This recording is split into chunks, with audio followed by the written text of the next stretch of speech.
वैसे तो हम सभी अपने भविष्य के बारे में पता नहीं लगा सकते हैं, पर आप सोचिए कि अगर हमें पहले से ही पता लग जाए कि हमारे साथ क्या होने वाला है तो क्या होगा।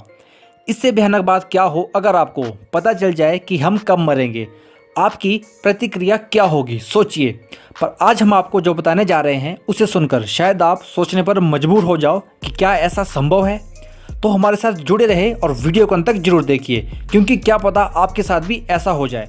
नमस्कार दोस्तों, स्वागत है आपका इनक्रेडिबल मिस्ट्री में।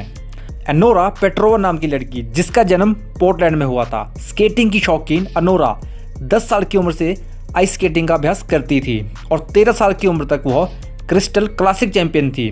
उसी समय प्रसिद्ध स्केटर सर्गेई पॉलिकीव की नज़र उस पर पड़ती है, जो उसे ओलंपिक के लिए प्रशिक्षित करना शुरू कर देते हैं। एनोरा और उसके स्केटिंग कैरियर दोनों के लिए चीज़ें अच्छी हो रही थी, पर इसी के बीच उसके साथ कुछ अजीब होने वाला था। क्रिस्टल क्लासिक चैंपियनशिप से पहले की रात वो उस चैंपियनशिप के लिए काफ़ी नर्वस थी। उसने अपना नाम गूगल पर सर्च करने का फैसला किया, पर उसके परिणाम चौंकाने वाले थे। उसे अपना खुद का एक विकिपीडिया पेज मिला, जिसमें उसके बारे में सब कुछ लिखा हुआ था। उसने देखा कि उस पेज में लिखा है कि एनोरा क्रिस्टल क्लासिक चैंपियनशिप जीत चुकी है। वो उसे देखकर हैरान हो गई। उसने सोचा कि ये उसके पिता या उसके स्केटिंग क्लब ने उसे प्रोत्साहित करने के लिए किया है, लेकिन जब उसने इस बारे में पूछताछ की तो उन्होंने इनकार कर दिया। शुरू में वह उस पेज के बारे में भूल गई।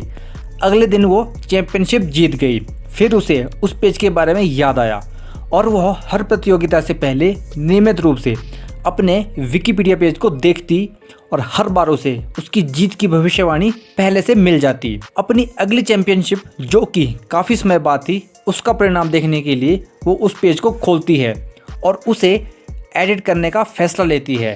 पर इसी बीच उसके साथ भयानक बात हुई। विकिपीडिया पेज से उसे ब्लॉक कर दिया गया और वो पेज दोबारा से एडिट हो गया। पर इस बार इसमें लिखा था कि एनोरा पेट्रोवा एक स्वार्थी लड़की है और उसे वही मिलेगा जो वो डिजर्व करती है। ये देखकर एनोरा सदमे की स्थिति में आ गई थी। उसने सोचा कि उसकी मित्र ब्री, जो कि प्रतियोगिता में भाग ले रही थी, उसी ने ऐसा किया है। इस बारे में उसने ब्री को एक पत्र लिखा। विकिपीडिया की वो बात सच हुई। एनोरा को ब्री की स्केट्स के साथ छेड़छाड़ के मामले में दोषी पाया गया। वहाँ के सभी वरिष्ठों ने एनोरा को दोषी ठहराया और उसे चैंपियनशिप से बाहर निकाल दिया गया। विकिपीडिया की उस पेज के बारे में उसने शिकायत भी की, पर उसे पता चला कि ऐसा कोई पेज विकिपीडिया पर है ही नहीं। उसने दोबारा से उस पेज को ओपन किया और इस बार पेज में लिखा हुआ था, एनोरा पेट्रोवा एक अनाथ लड़की है जिसके माता पिता एक दुर्घटना में मारे गए हैं। घबराहट और डर के कारण उसने अपने माता पिता को चेतावनी देने के लिए उन्हें कॉल की, लेकिन कोई जवाब नहीं आया। और कुछ दिनों बाद उसे खबर मिली कि उसके माता पिता की सड़क दुर्घटना में मौत हो गई है। इन घटनाओं के बाद एनोरा उदास हो गई और उसे स्विस अस्पताल में भर्ती कराया गया, जहां वो एक रिकवरी उपचार से गुजर रही थी। धीरे धीरे और लगातार वो अपने सामान्य जीवन में लौट रही थी, साथ ही स्केटिंग का अभ्यास करती रहती थी।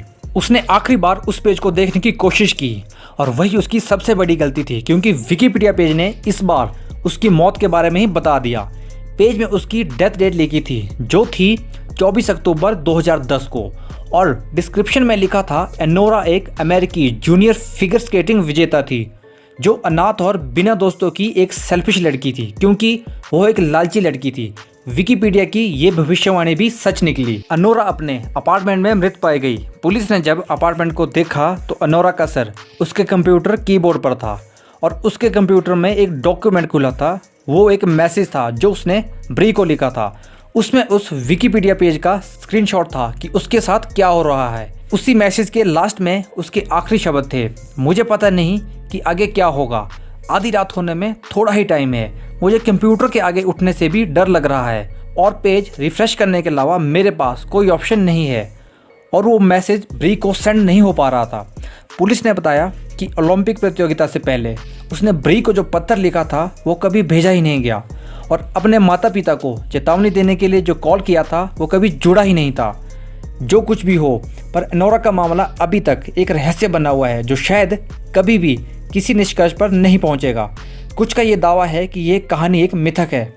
आपका क्या मानना है, हमें इस बारे में कमेंट करके ज़रूर बताएं। दोस्तों, अगर आपको ये वीडियो पसंद आया हो तो वीडियो को लाइक करें, शेयर करें और चैनल को सब्सक्राइब कीजिए और साथ ही हमारे फेसबुक पेज को लाइक कीजिए।